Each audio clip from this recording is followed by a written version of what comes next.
What's up, guys? Welcome back to Unparalleled Universe for another action figure review, and today we'll be looking at the 112 Collective Frankenstein figure from Mezco. And here's a quick look at the outside of the box. It says Frankenstein in the middle, not really too much going on. And then in the upper left corner it says 112 Collective, and then at the bottom right corner you got the little Universal Monsters logo. And then when you flip open the front, you are able to see the figure. It's kind of hard to see because there's a bunch of plastic pieces covering him, but there he is there. And then on the inside of the cover you get a couple stills from the classic Frankenstein movie. And then on the back you get a couple cool shots of the figure. And let's take a closer look at these because I really like these. I think that they did a nice job at showing how creepy the figure could look. Then you got the monster logo again. And yeah, it's really cool. This packaging has a lot less going on than other Mezco packaging, or at least it seems that way because it's mostly black and the figure is black and white, and you know, it just has the name plastered on the front like that. But yeah, it's definitely cool. It's collector friendly just like all the other Mezco stuff, so I'm happy with it. So let's look at the articulation on Frankenstein. His head is able to go side to side, and then it's able to go back only about that much, and it goes forward about that much. And then he has two torso joints. He has a mid-torso joint, and let's see how good it moves here. It could crunch about that much, and then it could come back about that much. So it has a pretty decent amount of movement there. Then it could tilt to the side. Then it could also tilt this way here. And then he could twist at the waist. And he could also twist at the mid-torso. So the movement on the torso is pretty good, and the clothes doesn't really get in the way. And for his arms, they could come out to the side about that much. And then they could come to the front about that much before it's stopped by the jacket. And then it could go back that much. And then there's no upper thigh swivel. And then his elbow is a single jointed elbow. And then it has a swivel. And then he has a swivel at the wrist. Well, at the forearm actually. There isn't a swivel at the wrist, but it's at the forearm. And then for his legs, they come up about that much. And they could come to the side only about that much. It's actually not too bad. And then he has upper thigh swivel. And he has double jointed knees. And then he has a lower leg swivel at the boot. And then his feet do not really have any articulation. There's no rocker or tilt or anything like that. But surprisingly, it doesn't really affect his ability to stand. I'm able to get him to stand up pretty easy. And for his accessories, he comes with a set of open hands. And then he comes with another set of hands that are more open and more dramatic. And he comes with two different heads. This one here doesn't really have like a facial expression or anything. And then this one has like a growling, angry facial expression. And then he comes with a cool set of handcuffs. And here's a closer look at the handcuffs here. And these are pretty cool. There's an actual metal chain here in the middle. And these things open up. And they close back down. So you could put his hands in there. And yeah, they're pretty cool. They work pretty good. And yeah, you could attach them right to his wrist here. And they'll stay on there. That's pretty cool. And then he also comes with the stand, just like most other Mezco figures. You got like the little electrode graphic on here. And you got the peg right there.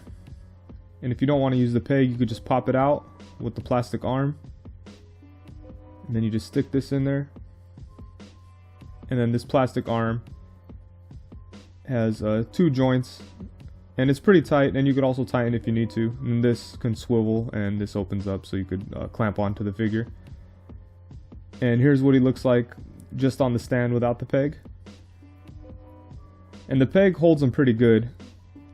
He's on there pretty sturdy. You don't have to really worry about him falling off or anything. And then here he is with the stand if you want to have him in like a walking motion. This works kind of good too. Kind of don't like the way it looks from the front because you could see it grab right onto his midsection there. And for some size comparisons, here he is next to Robotech Deadpool and Marvel Legends Spider-Man.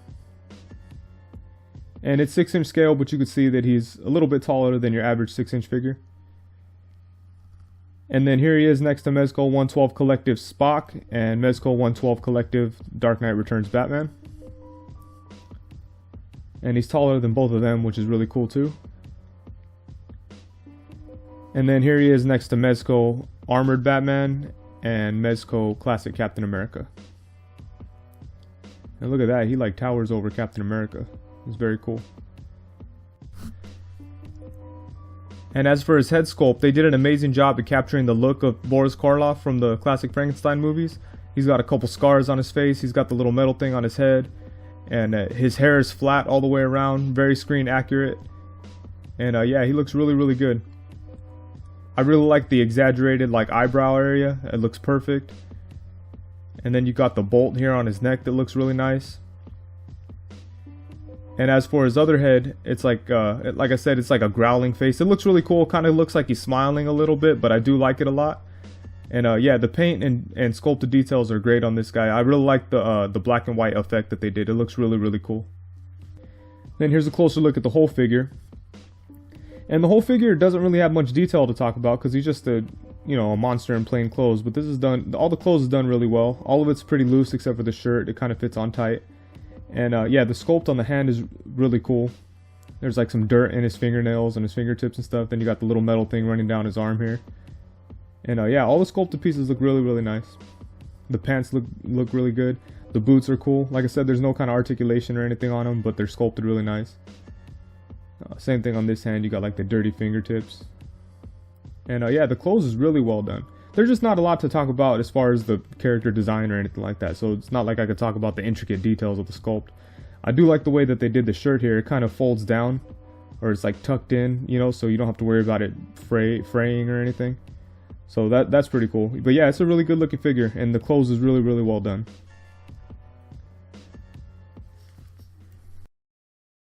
So overall, I'm really, really happy with this figure. I was really looking forward to the Mezco Universal Monster stuff, and I think this is a good place to start. A lot of people like Frankenstein, so yeah, they did a really nice job on this guy. The sculpt is really good. Again, there's not too much to talk about on the costume details. The character's costume is just a plain clothes, so what are you gonna do? But it looks really good. They captured the look of the character perfectly, and the articulation works a lot better than I thought it would. The clothes doesn't really get in the way too much. It's not like you really need a bunch of articulation, but yeah, you could definitely use what's there. And one thing I suggest is pulling up his sleeve before you start bending his elbow so that you could see where the joint's at and you don't risk breaking it or anything like that. And yeah, aside from that, the figure's really cool. I do wish it came with a little bit more accessories, but I'm not really sure what accessories it would come with. I'm happy with the handcuffs and the extra hands and head, so that's pretty cool. But it just kind of feels like, in comparison to the other Mezco figures, it doesn't have that many accessories. But yeah, I'm really excited about all the Mezco Universal Monster stuff. I really hope they do Invisible Man. I feel like he works perfect for the Mezco 112 Collective style. But yeah, we'll see what other ones they'll announce. I don't think they've announced any yet, but yeah, I'm really, really happy with this figure. Mezco right now is my favorite line going, and I'm always really excited to get like new Mezco figures, and Frankenstein here didn't disappoint at all. I'm really, really happy with them. And if you're not into the black and white one, there's a color version coming out that's a previews exclusive that you could order from comic book stores and stuff like that. So I'm looking forward to checking that one out too. But yeah, that's it. Thank you very much for watching. Please be sure to check out CoolToyReview.com. And if you liked the video, please be sure to like, comment, subscribe, and all that cool stuff. And that's it. Thank you very much. Peace.